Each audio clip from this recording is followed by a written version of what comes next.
যাকে মুক্তিযোদ্ধা বলা হয়, ঠিক আছে, আমি ওই বিতর্কেও যেতে চাই না। আমার কথা হচ্ছে যে 12 বছরও যদি ধরা হয় তার বয়স, তাহলে আজকে 53 আর 12 কত হয়? 65। 65 বছরের বয়সের লোকটা তো আর স্কুল কলেজে ভর্তি হওয়ার জন্য বা সরকারি চাকরি করার জন্য 65 বছর ভর্তিতে সে যাবে না।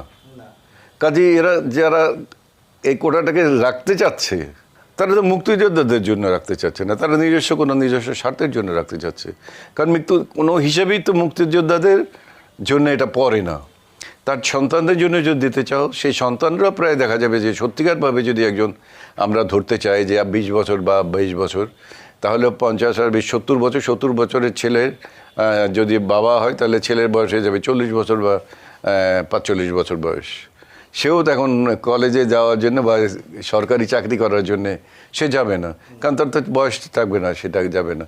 তাহলে এই কোটাটা কাদের জন্য থাকছে?